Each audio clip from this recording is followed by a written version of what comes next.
ನಮಸ್ತೆ ಎಲ್ಲರಿಗೂ. ಸೊ ಗೃಹಲಕ್ಷ್ಮಿ ಇವತ್ತು ಗೃಹಲಕ್ಷ್ಮಿ ಬಗ್ಗೆ ನಾನು ವಿಡಿಯೋ ಮಾಡಲಿಕ್ಕೆ ಬಂದಿದ್ದೀನಿ. ಸೊ 27ನೇ ಕಂತಿನ ಬಗ್ಗೆ ಎಲ್ಲರೂ ಡೈಲಿ ವಿಡಿಯೋಸ್ ಬಿಡ್ತಾ ಇದ್ದಾರೆ. ಸೊ ನಾನು ವಿಡಿಯೋ ಮಾಡಿಲ್ಲ ಯಾಕಂತ ಹೇಳಿದರೆ ನನಗೆ ಹಣ ಬಂದಿದೆ ಅನ್ನೋ ಒಂದು ಕನ್ಫರ್ಮೇಷನ್ ಬೇಕು. ಸೊ ಹಣ ಬಂದಿದೆ ಅನ್ನೋ ಕನ್ಫರ್ಮೇಷನ್ ಬಂದ ನಂತರನೇ ನಾನು ವಿಡಿಯೋ ಮಾಡೋದು. ಸೊ ಹಣ ಬಂದಿದೆ. ಸೊ ನಿನ್ನೆ ನಮ್ಮ ಮನೆ ಅಕ್ಕಪಕ್ಕದವ್ರಿಗೆ ಎಲ್ಲರಿಗೂ ಬಂದಿದೆ. ಸೊ ನನ್ನ ಶಾಪಿಗೆ ಬರ್ತಕ್ಕಂಥ ಕಸ್ಟಮರು ಸಹ ಬಂದು ಮೆಸೇಜ್ ಬಂದಿದೆ ನೋಡಿ ಅಂತ ಹೇಳಿಬಿಟ್ಟು ತೋರಿಸಿದ್ರು. ಸೊ ಹಾಗಾಗಿ ಇದ್ರ ಬಗ್ಗೆ ಒಂದಷ್ಟು ಬೆಳವಣಿಗೆಗಳಾಗಿದೆ. ಸೊ ಏನೇನೆಲ್ಲ ಬೆಳವಣಿಗೆಗಳಾಗಿದೆ. ಸೊ 1800 ಕೊಡ್ತೀವಿ ಅಂತ ಹೇಳಿದರು. ಮನೆಯಲ್ಲಿ ಅತ್ತೆ ಸೊಸೆ ಇಬ್ಬರು ಇರೋಂಗಿಲ್ಲ. ಸೊ ಡೆತ್ ಆದವ್ರ ಹೆಸರಲ್ಲಿ ಇರೋಂಗಿಲ್ಲ. ಸೊ ಇಷ್ಟೆಲ್ಲ ಸಂಪೂರ್ಣವಾದ ಮಾಹಿತಿಯನ್ನು ನೀವು ತಿಳ್ಕೊಬೇಕು ಅಂತೇಳಿದರೆ ನೀವೇನು ಮಾಡಬೇಕು, ನನ್ನ ವಿಡಿಯೋನ ಕಂಪ್ಲೀಟಾಗಿ ನೋಡಿ.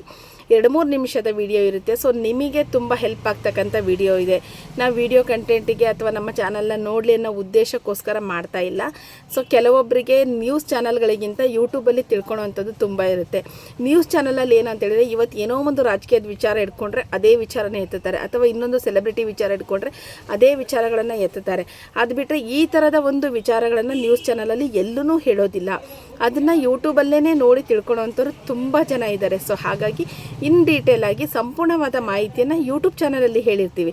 ಸೊ 2-3 ನಿಮಿಷದ ವಿಡಿಯೋ ಇರುತ್ತೆ. ಇದೇನು ಅರ್ಧ ಗಂಟೆ ವಿಡಿಯೋ ಆ ಥರ ಏನಿರೋದಿಲ್ಲ. ಸೊ ಹಾಗಾಗಿ ಕಂಪ್ಲೀಟಾಗಿ ವಿಡಿಯೋ ನೋಡಿ. ನಿಮಗೆ ಹೆಲ್ಪ್ ಆಗ್ತಕ್ಕಂಥ ವಿಡಿಯೋನ ಆಗಿರುತ್ತೆ. ಒಂದು ದಾಖಲಾತಿ ಬಗ್ಗೆ ಆಗಿರ್ಬೋದು, ಅಥವಾ ಒಂದು ಡಾಕ್ಯುಮೆಂಟೇಷನ್ ಬಗ್ಗೆ ಆಗಿರ್ಬೋದು, ಅಥವಾ ಸರ್ಕಾರದ ಒಂದು ಸವಲತ್ತುಗಳ ಬಗ್ಗೆ ಆಗಿರ್ಬೋದು.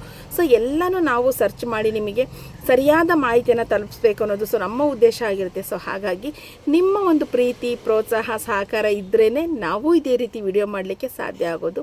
ಸೊ ದಯವಿಟ್ಟು ಸಬ್ಸ್ಕ್ರೈಬ್ ಮಾಡ್ಕೊಳ್ಳಿ. ಹಾಗೆ ನಿಮ್ಮ ಅನಿಸಿಕೆಗಳನ್ನು ಕಮೆಂಟಲ್ಲಿ ತಿಳಿಸಿ.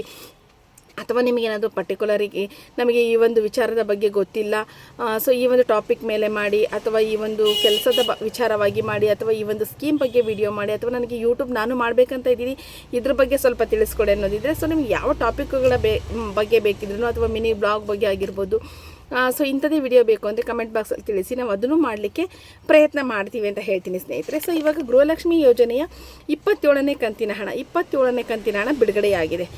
ಸೊ ಎಲ್ಲರೂ ಹೇಳಿರೋ ಪ್ರಕಾರ ಏನಂದರೆ ಕಳೆದ 1 ವಾರ 10 ದಿವಸದ ಹಿಂದೆಯಿಂದ ಹೇಳ್ತಿದ್ರೆ, ಬಟ್ ನನಗೆ ಬಂದಿರೋ ಒಂದು ಸರಿಯಾದ ಮಾಹಿತಿ ಪ್ರಕಾರ ಈ ಒಂದು 2-3 ದಿನದಿಂದ ಮಾತ್ರ ಎಲ್ಲರಿಗೂ ಹಣ ಬರ್ತಕ್ಕಂಥದ್ದಾಗಿದೆ. ಸೊ ಇಲ್ಲಿಂದ ಅಂದರೆ ಅವರೇನು ಯುಗಾದಿನೇ ಇಂಟೆನ್ಷನ್ ಇಟ್ಕೊಂಡು ಹಾಕಿದ್ದಾರೆ. ಯುಗಾದಿ ರಂಜಾನ್ 2 ಒಟ್ಟಿಗೆ ಇರೋದ್ರಿಂದ ಮೇ ಬಿ ಇನ್ನೊಂದು ಕಂತು ಹಾಕ್ಬೋದು. ಹಾಕಿಲ್ಲ ಅಂತ ಹೇಳಿದರೆ ಏನಾಗುತ್ತೆ, ಇದು 27ನೇ ಕಂತೆ ನಿಮಗೆ ಫಿಕ್ಸ್ ಆಗುತ್ತೆ. ಸೊ ಇದರಲ್ಲಿ ಇನ್ನೊಂದು ಟ್ವಿಸ್ಟ್ ಏನಪ್ಪ ಅಂತ ಹೇಳಿದರೆ, ಸುಮಾರಷ್ಟು ಜನರಿಗೆ ನಿನ್ನೆ 27ನೇ ಕಂತಿನ ಹಣ ಕ್ರೆಡಿಟ್ ಆದಾಗ ಮೆಸೇಜ್ ಬಂದು 2-3 ಸಲ ಮೆಸೇಜ್ ಬಂದಿದೆ. ಸೊ ಅವ್ರು ಏನು ಕನ್ಫ್ಯೂಸ್ ಮಾಡ್ಕೊಂಡಿದ್ದಾರೆ, ಸೊ ನಮಗೆ 4,000 ಬಂದಿದೆ, 6,000 ಬಂದಿದೆ ಅಂತ ಕನ್ಫ್ಯೂಸ್ ಮಾಡ್ಕೊಂಡಿದ್ದಾರೆ. ಸೊ ಬ್ಯಾಲೆನ್ಸ್ ಚೆಕ್ ಮಾಡಿದರೆ 2,000 ಮಾತ್ರ ಇದೆ. ಸೊ ಹಾಗಾಗಿ ಕೆಲವೊಮ್ಮೆ ಮೆಸೇಜ್ಗಳು 2-3 ಸಲ ಬರುವಂಥ ಸಾಧ್ಯತೆಗಳು ಇರುತ್ತೆ. ಬಿಕಾಸ್ ಆಫ್ ನೆಟ್ವರ್ಕ್ ಇಶ್ಯೂಸಿಂದ ಬರ್ತಾ ಇರುತ್ತೆ. ಸೊ ಅದ್ರ ಬಗ್ಗೆ ಯಾರು ತಲೆ ಕೆಡಿಸ್ಕೋಬೇಡ್ರಿ. ಸರ್ಕಾರ ಹಾಕಿರೋದು ಒಂದು ಕಂತಿನ ಹಣವನ್ನು ಮಾತ್ರ ಹಾಕಿದ್ದಾರೆ. ಸೊ 27ನೇ ಕಂತಿನ ಹಣ ಬಿಡುಗಡೆ ಆಗಿದೆ. ಎಲ್ಲರ ಖಾತೆಗಳಿಗೂ ಬರ್ತಾ ಇದೆ. ಸ್ವಲ್ಪ 1 ವಾರ 10 ದಿನ ವೆಯ್ಟ್ ಮಾಡಿ, ಎಲ್ರಿಗೂ ತಲುಪಲಿಕ್ಕೆ ಅಷ್ಟು ಆಗುತ್ತೆ. ಸೊ ಯಾವ್ಯಾವ ಡಿಸ್ಟ್ರಿಕ್ಕಿಗೆ ಬಂದಿದೆ, ಯಾವ್ಯಾವ ಡಿಸ್ಟ್ರಿಕ್ಕಿಗೆ ಬಂದಿಲ್ಲ, ನೀವುಗಳು ಹಣನ ರಿಸೀವ್ ಮಾಡ್ಕೊಂಡಿರ್ತೀರ. ಸೊ ನಮಗೆ ಕಮೆಂಟಲ್ಲಿ ತಿಳಿಸಿದರೆ ನಮಗೂ ಗೊತ್ತಾಗುತ್ತೆ ಇಂಥ ಡಿಸ್ಟ್ರಿಕ್ಕಿಗೆ ಬಂದಿದೆ, ಇಂಥ ಡಿಸ್ಟ್ರಿಕ್ಕಿಗೆ ಬಂದಿಲ್ಲ ಅಂತ ಹೇಳ್ಬಿಟ್ಟು ನಮಗೂ ಗೊತ್ತಾಗುತ್ತೆ. ಅದ್ರ ಬಗ್ಗೆನೇ ನಾವು ವಿಡಿಯೋ ಮಾಡಲಿಕ್ಕೆ ಹೆಲ್ಪ್ ಆಗುತ್ತೆ ಸ್ನೇಹಿತರೆ. ಅದಾದ ನಂತರ ಇನ್ನು ನಾನು ಹೇಳಿದ್ದೆ, ಯಾರಾದರೂ ಸತ್ತಿರೋರ ಹೆಸರಲ್ಲಿ ಗೃಹಲಕ್ಷ್ಮಿ ಹಣ ತೊಗೊತಾ ಇದ್ದೀರಾ, ಅದನ್ನ ಇನ್ನೂ ಮುಂದುವರಿಸಿದ್ದೀರಾ ಅಂತ ಹೇಳಿದರೆ ಅದನ್ನು ನೀವಾಗಿ ವಾಲಂಟರಿಯಾಗಿ ಅದನ್ನು ತೆಗೆಸ್ಬಿಡಿ. ನಿಮಗೆ ಇನ್ನೂ ಕಾಲಾವಕಾಶ ಇದೆ. ಬಟ್ ಸರ್ಕಾರದವ್ರು ಯಾವುದೇ ಫೈನ್ ಅಂತ ಹಾಕಿಲ್ಲ ಅಂತೇಳಿದೆ. ಬಟ್ ಇವಾಗ ಸರ್ಕಾರನೇ ಚೇಂಜ್ ಆಗಿಬಿಟ್ಟಿದೆ. ಅಂದರೆ ಕೆಲವೊಬ್ಬರು ಖಾತೆಗಳಲ್ಲಿ ಹಣನ ವಾಪಸ್ ಪಡ್ಕೊಂಡಿದ್ದಾರೆ, ಇನ್ನು ಕೆಲವೊಬ್ಬರು ಖಾತೆಗಳನ್ನ ಪತ್ತೆ ಹಚ್ಚಿದ್ದಾರೆ. ಸೊ ಅವರಾಗಿ ವಾಲಂಟರಿಯಾಗಿ ಕೊಟ್ಟರು ಅಂತೇಳಿದರೆ ಏನೂ ಫೈನ್ ಇರೋದಿಲ್ಲ.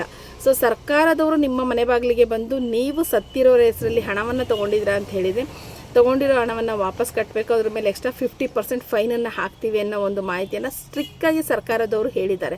ಸೊ ಹಾಗಾಗಿ 2,000ಕ್ಕೋಸ್ಕರ ನಾವು ಈ ಒಂದು ದೊಡ್ಡ ಹೊಡೆತವನ್ನು ತೊಗೊಳೋದಕ್ಕಿಂತ ಅದನ್ನು ಸ್ಟಾಪ್ ಮಾಡಿಸ್ಬಿಡಿ. ಅವ್ರ ಹೆಸರನ್ನ ತೆಗೆಸ್ಬಿಡಿ. ರೇಷನ್ ಕಾರ್ಡಿಂದ ಅವ್ರ ಹೆಸರು ಹೋಯ್ತು ಅಂತೇಳಿದರೆ ಗೃಹಲಕ್ಷ್ಮಿ ಹಣ ಬರೋದಿಲ್ಲ. ಸೊ ಹೆಸರು ಸೇರ್ಪಡೆಗೆ ಬಿಟ್ಟಿದ್ದಾರೆ. ಈ ತಿಂಗಳು 31ನೇ ತಾರೀಕುವರೆಗೂ ಬಿಟ್ಟಿದ್ದಾರೆ ಹೊಸ ರೇಷನ್ ಕಾರ್ಡಿಗೆ, ಅದಕ್ಕೆಲ್ಲದಕ್ಕೂ. ಸೊ ಅದನ್ನು ಉಪಯೋಗವನ್ನು ಪಡ್ಕೊಳ್ಳಿ. ಬಟ್ ಈ ಒಂದು ಸಣ್ಣ ಇದಕ್ಕೆ ಹೋಗಿ ಒಂದು ದೊಡ್ಡ ಅನಾಹುತ ಆಗೋದನ್ನು ತಪ್ಪಿಸ್ಕೊಳ್ಳಿ ಅಂತ ಹೇಳೋದು ತುಂಬ ಸೂಕ್ತ ಅನ್ನೋದು ನನ್ನ ಒಂದು ಅಭಿಪ್ರಾಯ ಆಗಿದೆ. ಆಗುತ್ತೆ, ಬೈ ಮಿಸ್ಟೇಕ್ ಆಗುತ್ತೆ ಸರ್ಕಾರದ ಕಡೆಯಿಂದ. ಇವಾಗ ಹೆಸರು ತೆಗಿಲಿಕ್ಕೆ ಬಿಟ್ಟಿರದೇ ಇರ್ಬೋದು, ಅಥವಾ ಹೆಸರು ತೆಗೆದು ಹೊಸ ಸೇರ್ಪಡೆ ಬಿಟ್ಟಿಲ್ಲದೆ ಇರ್ಬೋದು. ಸೊ ಎಲ್ಲರ ಕಡೆಯಿಂದ ಮಿಸ್ಟೇಕ್ ಆಗಿರುತ್ತೆ. ಇದು ಜನಸಾಮಾನ್ಯರ ಮಿಸ್ಟೇಕು ಅಥವಾ ಸರ್ಕಾರದ ಮಿಸ್ಟೇಕ್ ಅಂತ ನಾನು ಹೇಳ್ತಾ ಇಲ್ಲ. ಎಲ್ಲ ಕಡೆಯಿಂದನೂ ಮಿಸ್ಟೇಕ್ ಆಗಿರುತ್ತೆ. ಬಟ್ ಇವಾಗ ರೇಷನ್ ಕಾರ್ಡ್ನ ಬಿಟ್ಟಿದ್ದಾರಲ್ವ, ಸೊ ಈ ಒಂದು ಸಂದರ್ಭದಲ್ಲಾದರೂ ನೀವು ಸರ್ಕಾರದವರು ನಮ್ಮ ಮನೆಗೆ ಬಂದು ನಮ್ಮನ್ನು ಪ್ರಶ್ನೆ ಮಾಡೋವರೆಗೂ ನಾವು ಬಿಟ್ಕೊಳೋದು ಬೇಡ.